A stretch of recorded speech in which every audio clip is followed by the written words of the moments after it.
Welcome. You are listening to the Mindful Minute, meditations created for everyday joy. I'm your host, Meryl Arnett, and my passion is making meditation accessible and enjoyable.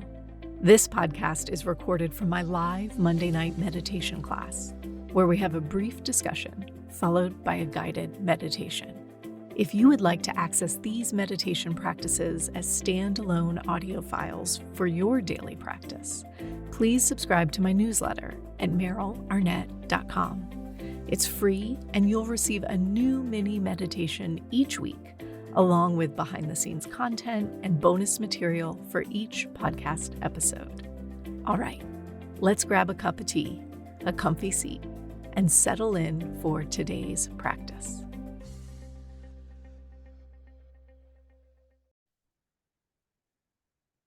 All right. Happy chilly April Monday. Whoa. Crazy that we're in April, right? Phew, time flies. All right. We are moving into the second teaching in our mindful living series. And what I want to do tonight actually is I'm going to start by reading a series of quotes just to get us started. So you're going to hear a couple quotes read in a row. And before I do that, and before we go into tonight's talk, I just want to make a little preemptive statement that should actually be held in truth for every single class I ever teach here together with us and on the podcast. But I want to make it very specifically for tonight. And that statement is this.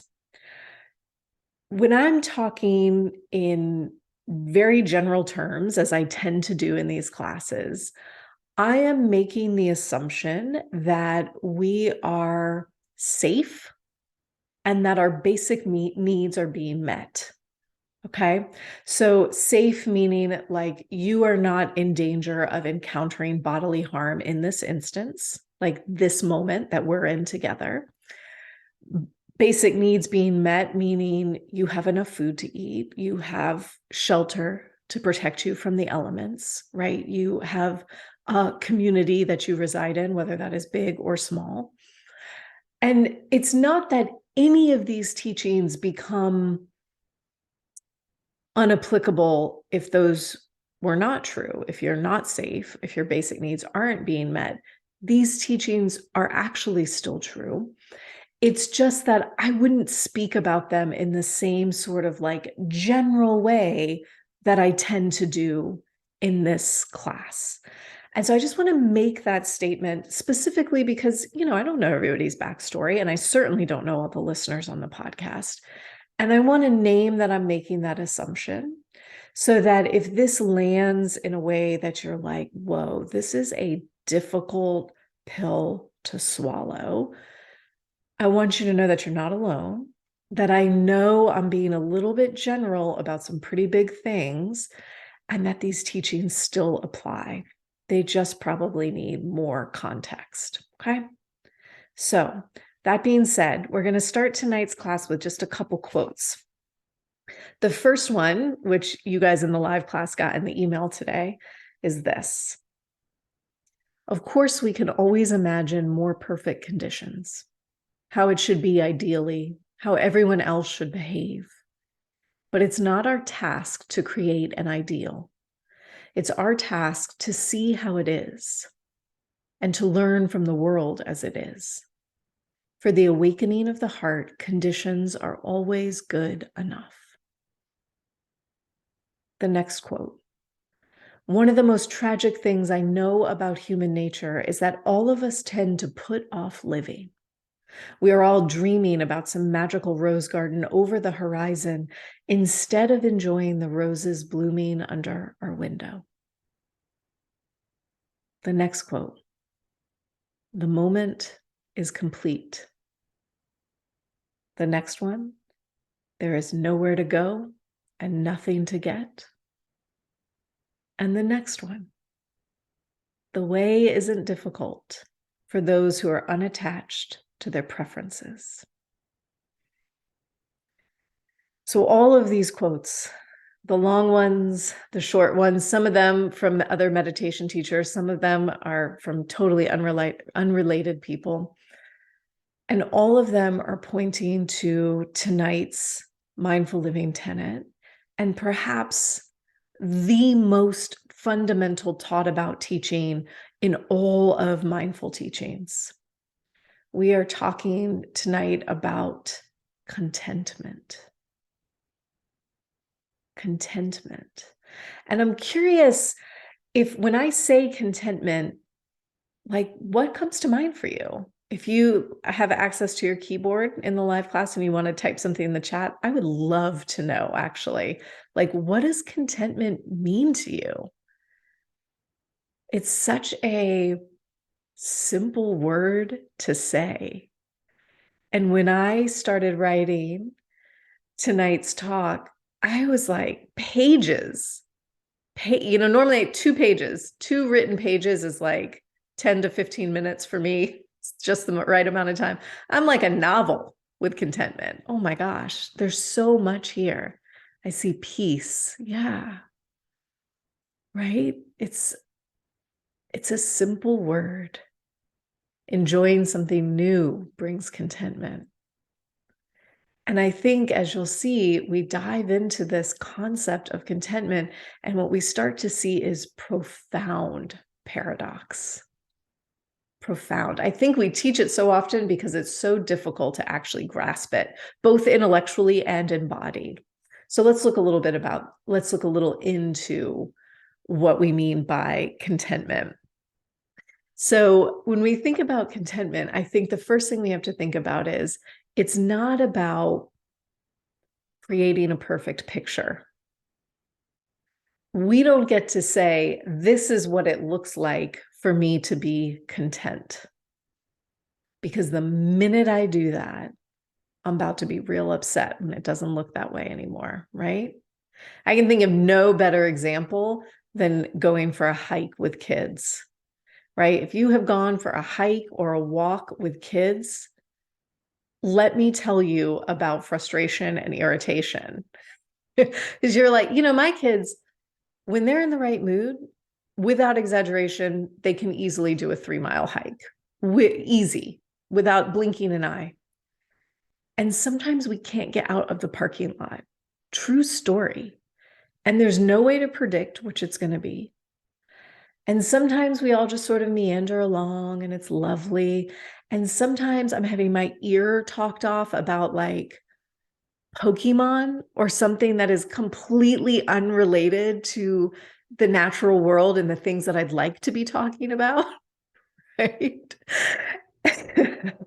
And the moment I say, this is what I want our walk to be like today, is the moment I'm mad, my partner's pissing me off, the kids are crying, and we all go home grumpy. Pokemon are totally natural, of course. And when I can let go of any type of picture around what I think the walk is going to look like, we're having a walk. We're in the woods. We're usually enjoying each other's company. It takes all of the pressure off. And so we say contentment, and for most of us, that like brings a picture forth, right? This is what it means to be content. I'm in my happy place. I have so-and-so with me. My fridge looks like this, or my bank account looks like this. But if it doesn't look like that, there went my contentment. Here's another paradox that comes up when we talk about contentment. Contentment has nothing to do with whether or not you are happy. Contentment has nothing to do with whether or not you are happy. It has nothing to do with whether or not you are sad, whether or not you are feeling some sort of pain, right? Contentment exists even though human life is inherently painful. We have all of our individual hurts and losses and struggles. We have the greater injustices in the world to contend with. And contentment, man, if you hear nothing else, hear me say this. Contentment does not say we ignore, we gloss over, or we use the dreaded phrase, it is what it is. That is not contentment. Contentment is being able to see all of that and feel all of that and fundamentally experience a sense of okayness within ourselves. Contentment has nothing to do with the externals and everything to do with the internal landscape. And so I will tell you, like, if I had typed into the chat, what do I think about contentment?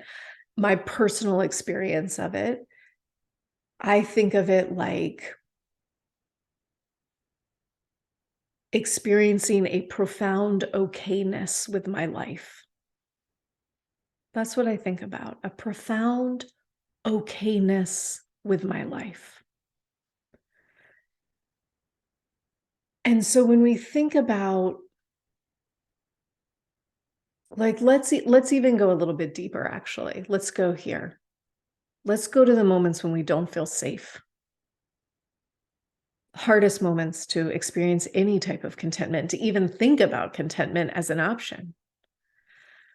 And in those moments, what I invite us to look for or think about when possible is that a contentment practice, this tenet, is about the present moment. And the present moment is not a broad swath of time. The present moment is a pinpoint. It is this one, with our eyes meeting on the screen or my voice in your ears. I can feel my favorite cushion under my seat right now. And I can smell the incense that I lit before class tonight. And in this specific moment, I am okay. Despite all the things that externally are going on in my life. And the practice doesn't say, let's expand that contentment for all eternity. It says, how about this breath? And then how about this one?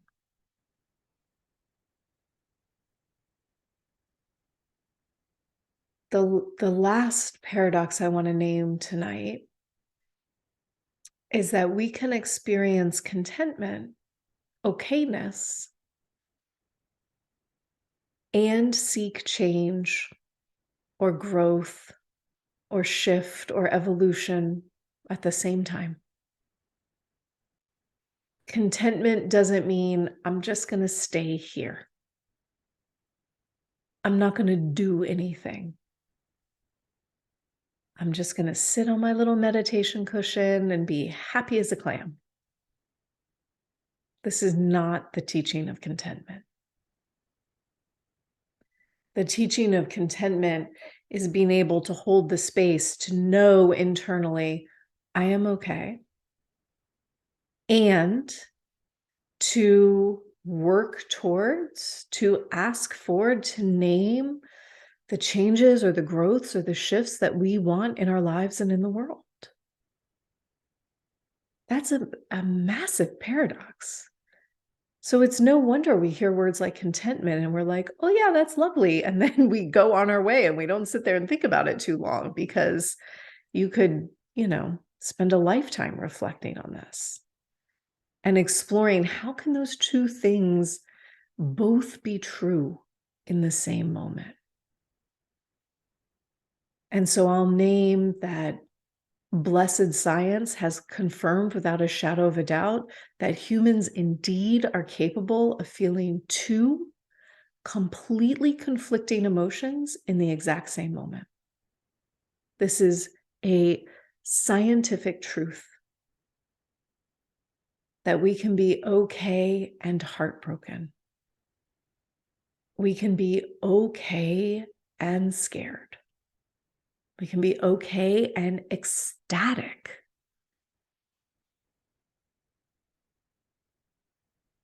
And the practice of contentment is inviting us to remember that contentment doesn't exist outside of ourselves.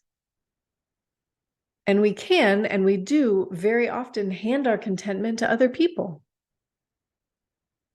If you're happy with me, if you tell me good job, oh, I'm happy too. And if you're upset with me, well, there's not contentment in sight. But the truth is, the teaching is that it's just inside. I don't have to hand it to you. You know, it's really funny. So, as you know from the previous series, I have been referencing the book, The Yamas and the Niyamas by Deborah Adele, which I have taught out of this book probably for close to 10 years. And if I wish I had my copy because I would lift it up and open it for you.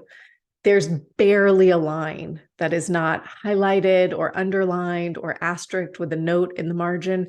I have taught it so many times, and different sentences catch you at different times, right? And this time, like the one sentence that was not already underlined, I'm like, how have I never, ever talked about this sentence before? So good. She names a Japanese proverb. Hold on, I have to find it in my notes. Oh, here, this is it. Japanese proverb. The noise does not disturb you. You disturb the noise. I'm going to say it again. The noise does not disturb you. You disturb the noise. Y'all, head explosion emoji when I read that. Without a shadow of a doubt, noise sends me over the edge faster than anything else, right? Like a lot of chaotic noise, I get very, very agitated.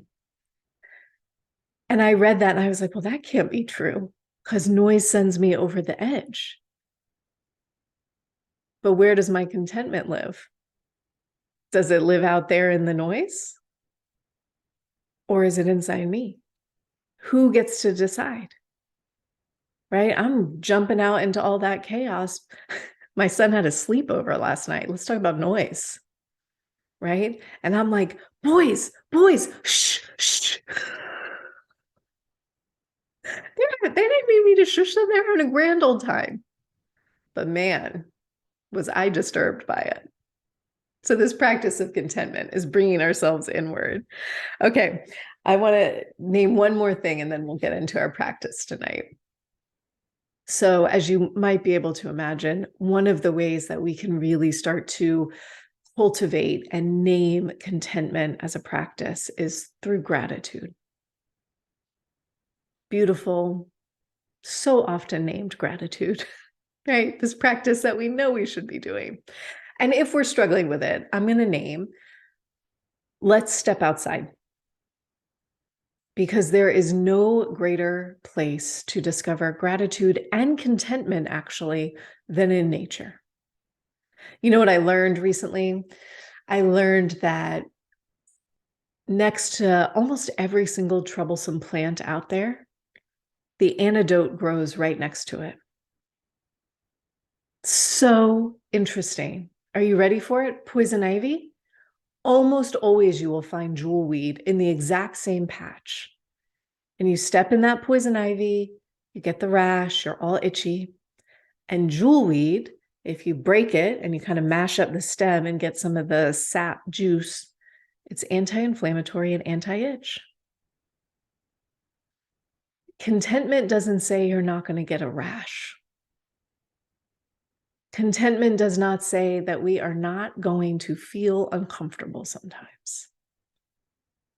What contentment says is the antidote's right here. It's in the same moment. We can keep waiting for the perfect moment and we will keep scratching the itch. Or you can bend down and grab the sap at your foot at this second and rub it on the skin and stop the itch now. So go outside. You know, there's a term, plant blindness, and we like literally all suffer from it because we're so disconnected from nature. And because we don't grow up, most of us, again, I'm generalizing, we don't grow up learning the names of plants. So we don't know them. So go outside and learn the name of a plant in your backyard, in a crack in the sidewalk, in a park, right? A tree somewhere. I think I might have even said this in our last class. But, you know, I've been very into like trying to learn edible plants. And in our backyard alone, unbeknownst to me, we've lived in this house going on 5 years now. And this is the first time I have ever realized that in our backyard, wild strawberry, wild blackberry, wild onion, chickweed, violets, wisteria, pansies. Y'all, I just made a salad from my backyard. And you start to name 1 or 2 or 3 of these things that are right outside our doors. How can we not experience that? Like, that's amazing. And so we practice our contentment outside the door, and then we start to pull it with us as we walk through our days, through our office, through our kitchens, through our laundry rooms, wherever we may be. Yeah. Okay. Let's do a little meditation. I want to point out something as we settle in. You can start kind of shifting into your seats. You might remember, if you did the ethics series, that for each of the ethical components we did, we like placed that tenet in our bodies. Do you remember in each of those meditations, it was like at the sacrum, we placed nonviolence. And then at the navel center, we like worked our way up the energetic centers of the spine. We placed these tenets inside us. And what you'll notice in this series is that we're not doing that. We're simply looking inside, because these mindful living tenets, they're internal. They're already inside us. We don't have to place them because they already exist. We're just getting still enough to find them. Yeah. So let yourself settle into a comfortable seat, shifting around as much as you need. You might let your hands rest onto your lap. If you'd like to close your eyes, please feel free. If closing your eyes feels uncomfortable this evening, by all means, you can take a soft gaze down towards the ground. And together as a group, we'll start our practice with a deep inhale in. Exhale out a sigh.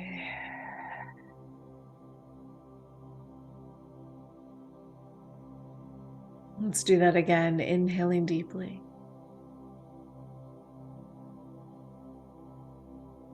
Exhaling out a sigh.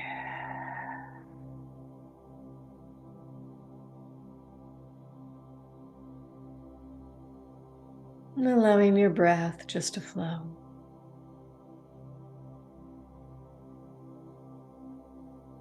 Settling yourself into your practice by silently saying to yourself, now is my time to meditate.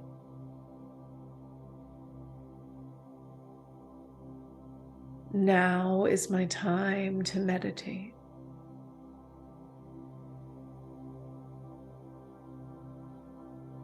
And as you say those words to yourself, let's draw our attention towards our seat, the cushion or chair beneath you.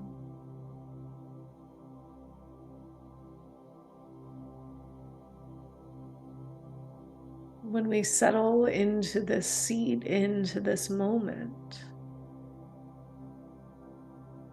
we are letting go of everything that has already happened.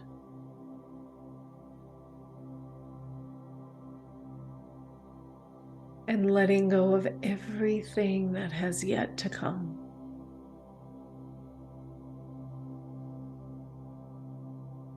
And so perhaps you find that you can sit down even more.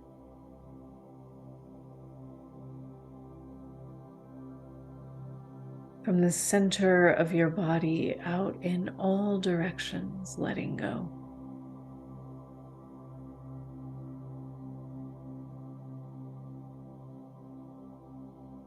And perhaps you feel the way the cushion or chair rises up to meet you.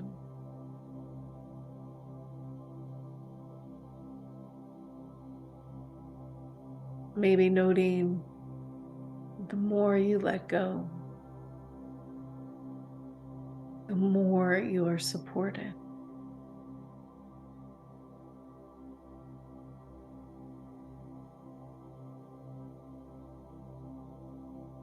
And you might feel that you can soften or smooth across your forehead.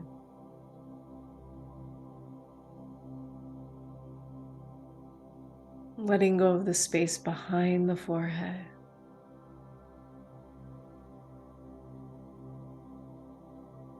Softening across your eyes and between your ears.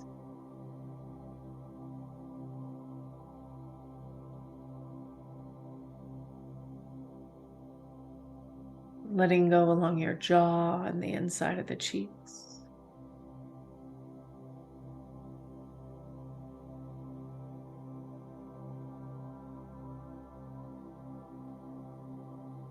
Softening across your shoulders,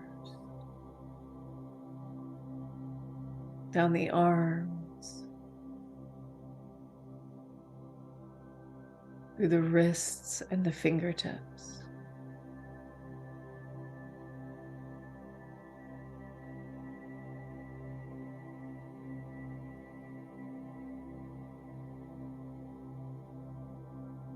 Feeling breath move through your chest.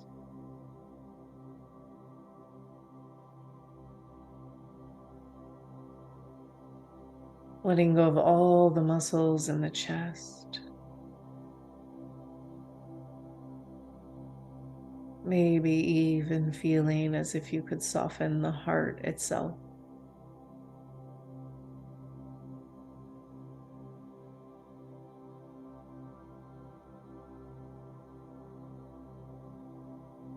Letting go of any gripping or tension in the belly.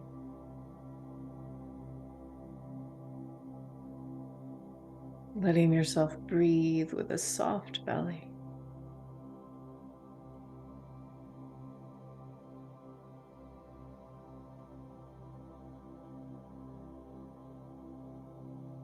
Feeling down the lengths of your legs.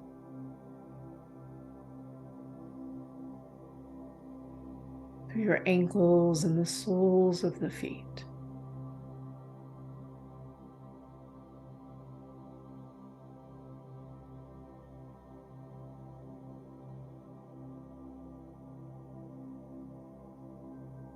And then letting your awareness broaden so that you take in the entire body here.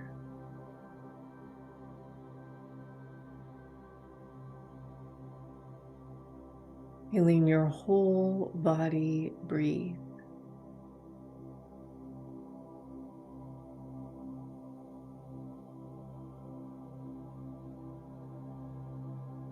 And perhaps you feel as you breathe in, your body is expanding out in all directions.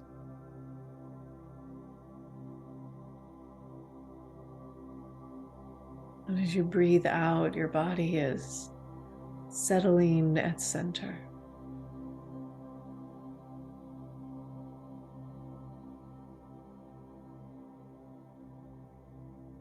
We'll let our awareness rest here on the body breathing.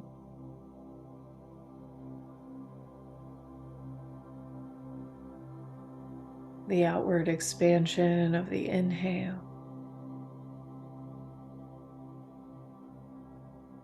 the sense of settling on the exhale.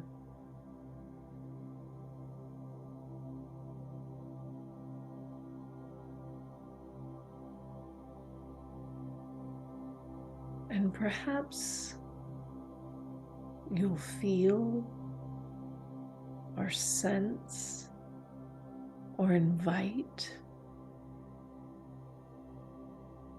an experience of contentment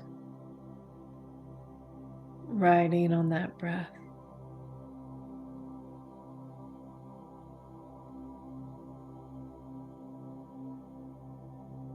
An inherent okayness within yourself in this moment.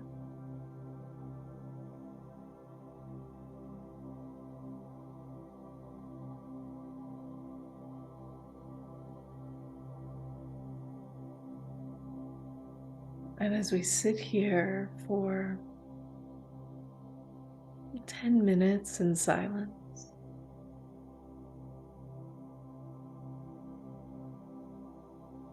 all sorts of things will rise up. Thoughts, distracting sounds, ideas, stories, sleepiness or anxiety.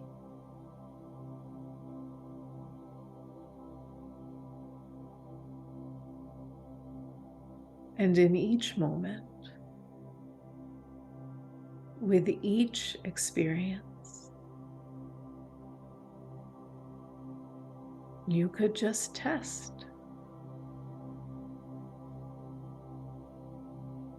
Is there okayness within this breath?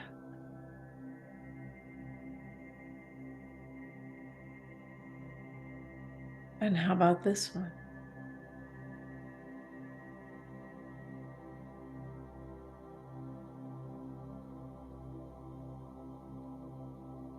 We'll sit together here, breathing and noticing.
Feeling your body breathe.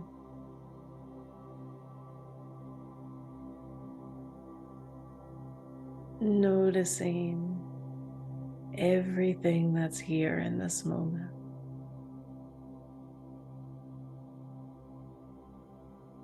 Noticing perhaps your own inherent contentment.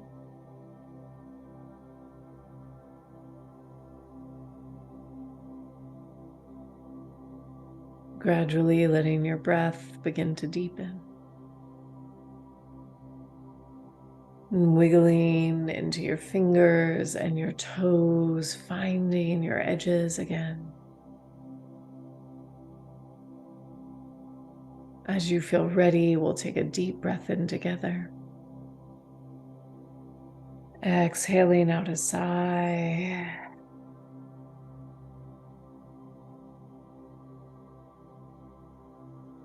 Taking all the time you need to let go of your practice, to blink your eyes open if they're closed.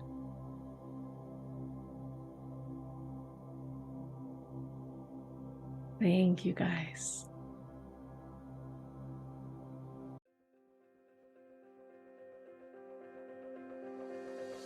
Thanks for listening to the Mindful Minute. If you enjoyed today's episode, please consider sharing it with a friend or leaving me a review wherever you get your podcasts. This helps others to find the show, and let's face it, we could definitely use more meditators in this world. The Mindful Minute is recorded on Muskogee land and produced with the support of Madeline Day Production Management and Brianna Nielsen Virtual Assistants. To join my live classes, ask questions, or learn more about my teacher trainings, please visit merylarnett.com. Thanks again for listening. I'll see you guys next week.